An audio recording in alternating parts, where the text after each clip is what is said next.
landed on the sloping beach at Normandy. They nosed into the short, steep shore of Bougainville. They were at New Guinea and Salerno. They're in every attack we make. The LSTs, Landing Ship Tank. They land tanks, sure, and trucks and tractors and dozers and guns. Out of the LSTs, the heavy stuff can move across the beaches to reinforce the men against the fire, against the enemy. These are the ships we want you to learn about. These are the ships we'll show you. But they won't all be the same. Some will be like those that landed at Sicily. Some will be newer and different, like the ones that hit Saipan. Others you'll see have not yet been in action. These have been changed and improved even more.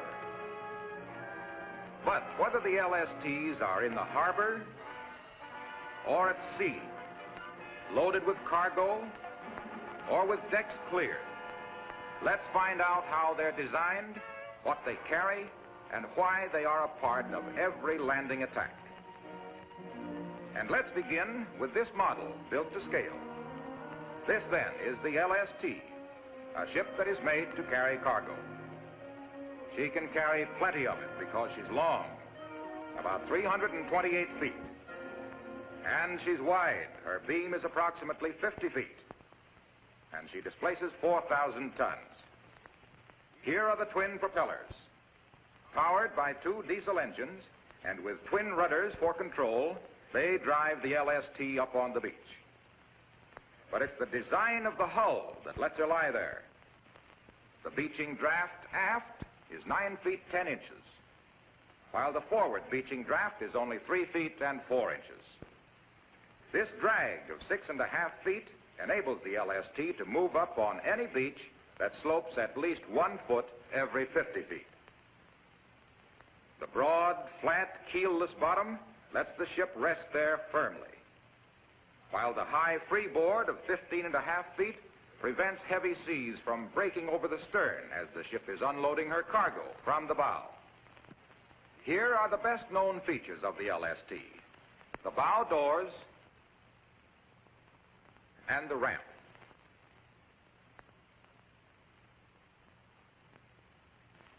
When the ship is cruising, the bow doors are a cutwater, decreasing water resistance and making the handling easier.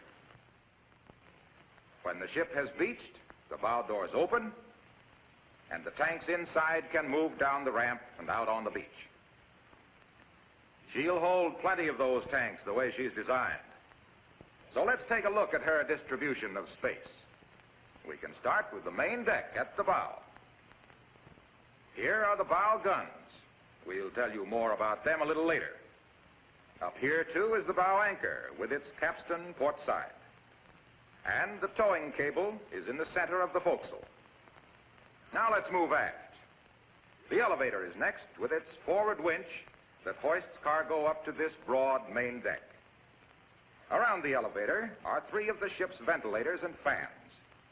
Together with 37 air intakes, they keep the tank deck below supplied with fresh air. Farther aft, the cargo hatch. And then, the navigation bridge. More guns are here. And while it isn't on this model, the conning tower is here with the signal bridge aft.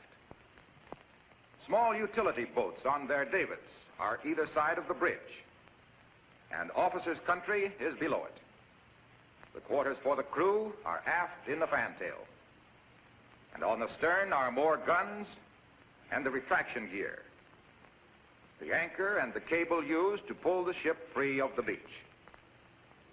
Okay, you've seen the main deck, which carries its quota of cargo. Below it is the tank deck that is built to hold the heavy cargo, the mechanized vehicles of war. And on either side of the ship, between the 2 decks, are quarters where troops can sleep and eat. The troops who come aboard the LST to man those heavy vehicles. This should give you some idea of what an LST looks like. Now we'll give you a better idea. We'll show you a real one in dry dock. We said the LST had a flat bottom. Well, we weren't kidding. It's flat all the way from the bow to the stern. Now look at the propellers and the rudders.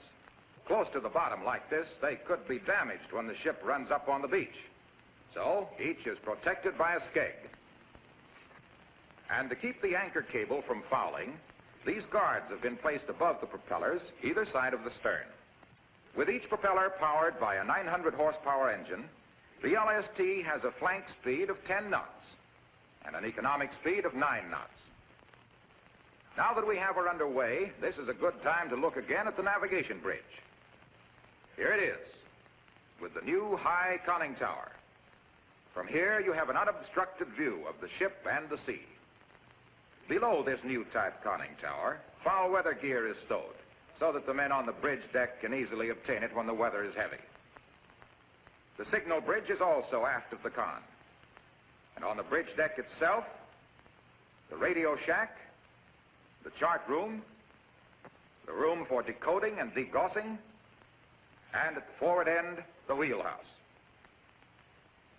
Not all the LSTs will have the new conning tower, but they all have a complement of small boats. On this ship, there are two, one port and one starboard, slung on gravity davits and falls that can be raised or lowered by the boat fall's motor.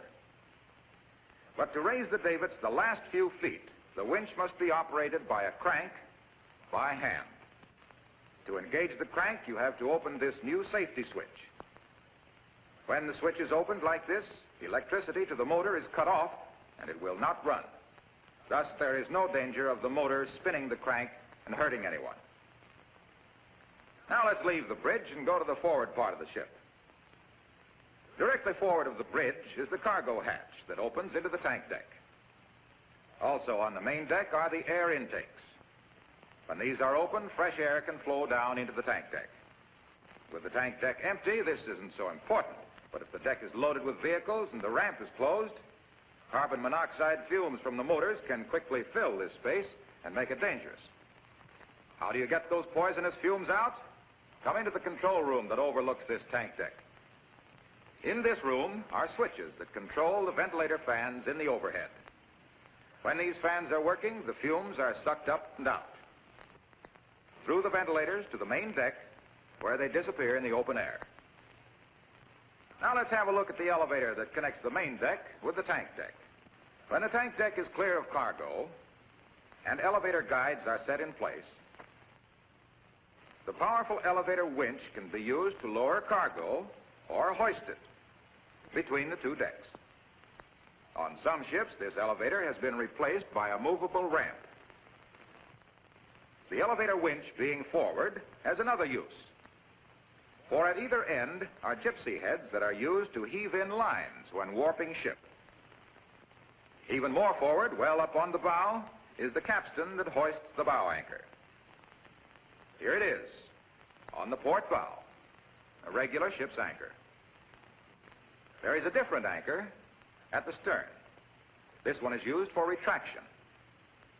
This anchor and 900 feet of galvanized cable that runs up through the fair lead to the anchor engine on the stern. The engine, developing a 100,000-pound pull, takes up on this cable to pull the LST off the beach. Let's follow a ship as she goes into shore and see how this retraction gear works. From the bridge, the order comes, let go stern anchor. The brake is released. The engine control is set to pay out, and down she goes. As the ship moves in to beach, the cable is paid out, as much of the 900 feet as is necessary to let the LST move in to make a landing, to unload its cargo and its troops on the shore.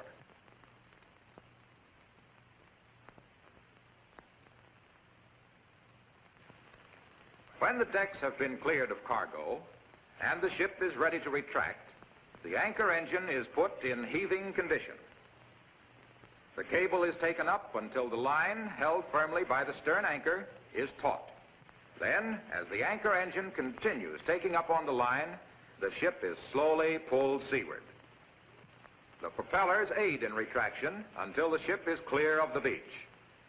As soon as the propellers can handle the ship alone, the anchor is heaved in and hoisted to the guardrail.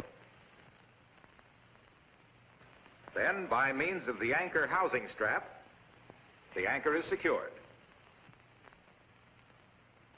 Just aft of the navigation bridge is the spare propeller stowage, in case you've damaged one of the propellers. And extra anchor cable is carried, too. With cargo unloaded and back to sea, you have to trim ship. That takes us down in the engine room. Here you find the ballast pumps and valves to the ballast tank lines. These valves permit the tanks to be controlled separately so that the ballast can be shifted to give the ship stability, whether on the beach or at sea. And down in the hold are the storage tanks that carry 120,000 gallons of fresh water and 186,000 gallons of fuel oil. On this fuel, the LST can cruise 15,000 miles at 8 knots. To handle her, she has a crew of 104 men and 7 officers. Let's take a look at the officers while they work at their stations aboard the ship. We'll start in the conning tower. Here is the nerve center of the ship. So here we find the commanding officer, where he can control his LST.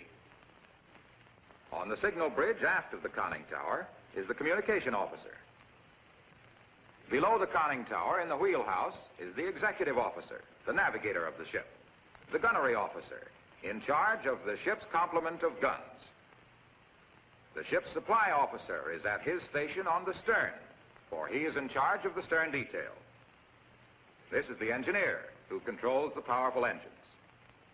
And finally, the first lieutenant, the officer in charge of loading and unloading the all-important cargo. In line with this duty of loading tanks, he is billeting officer for the troops. The troops who come aboard to run the tanks and trucks and tractors. They have quarters in the sides of the ship that can accommodate 165 men and 20 officers.